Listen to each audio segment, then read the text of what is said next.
Hey all, this is week 4 of my vlog, and I'm going to talk about the digital identity in this week. So, the first topic is, how is your digital identity different from your real world self, and how are they the same? And I have a hard time being able to differentiate the two because they've become so entwined. But what I would say is that my digital version self is a more polished version of what I want people to know and see about myself. It allows me sometimes to be more vulnerable because I'm able to take the time that I need to formulate my thoughts and express them. And by doing so, I'm able to do it in a way that allows people to see inside of myself, but at the same time, I'm doing it in a controlled manner. The next topic for this week is, how does technology enable you to be able to fully express a specific dimension of your identity? And really, what for me this talks about is that I'm able to take the time to formulate my thoughts. I can amplify aspects of who I am that may not otherwise be apparent.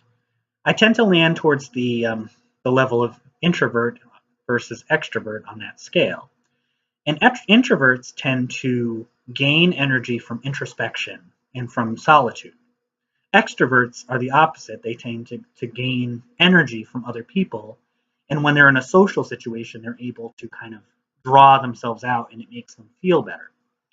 However, in the digital world, I'm able to act more like an extrovert by being an introvert because the digital world allows me to control how I'm doing that because I am in solitude when I am. Our next topic is, how does technology govern, influence, or shape your identity, and how is your behavior different when you know it's public? So we learned this week about the philosophy of change on WordPress that the digital world has become a virtual version of Bentham's Panopticon. This is to say that we've created the perfect tool for self-imposed control. We condition ourselves to behave in a way that we expect others to judge us based on. And we judge others at the same time.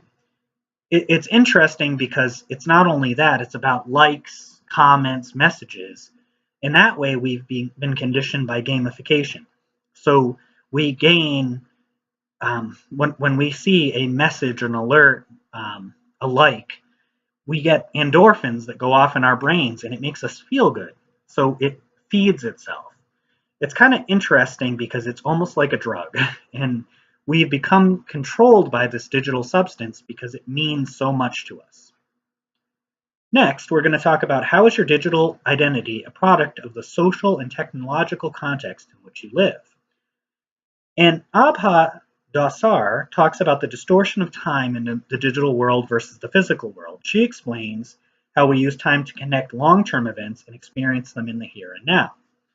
Online, she explains that this is distorted and that we use a collection of data points as a substitution for life events. This seems kind of profound to me and makes me aware that as we experience the digital world, we're not necessarily relating it to who we are. It's interesting because I know specifically when I'm on vacation, I try to leave my cell phone in the hotel room or wherever, so that it's not a distraction from what I'm doing at the time. But I don't really always relate that to my day-to-day life or my work life. I allow it to be a distraction in my normal day. So actually, since I read or watched the videos from this module, I've been more conscious of that. I don't want to allow the digital world to eat my life up without it actually having meaning. Next, how is your online identity like a performance? And this is all about things being a rehearsal. It's a part of what makes an online presence a performance, is that we are able to reshape practice, manipulate whatever you want to call it. This is my second version of this vlog, and in that self, I'm doing the same exact thing I'm talking about here. I'm polishing out what I'm actually showing to the world. I don't want it shown in a different way. I want it shown the way that I want it. Finally, how does your digital identity affect your sense of who you are as a person? And Sherry Turkle talks about technology and how it makes us feel connected, but at the same time, we're alone. And this is kind of interesting because we feel like we're not. We feel like our digital worlds make us feel whole and that we're connected to a whole bunch of people. And we are. It connects us to a lot of different people and things that we wouldn't otherwise be. At the same time, when we kind of compound this with other things we've talked about here, we're using that world in an isolated way. We're able to be on our own, and we portray ourselves out when and how we choose to. It's kind of like when we think about ourselves and the issues that we deal with. If say you have a crack in a house and you choose to paint over the crack because it fixes the issue, the immediate issue. Digital the way that we portray ourselves digitally allows us to cover that crack, but we're not necessarily really resolving the true cause.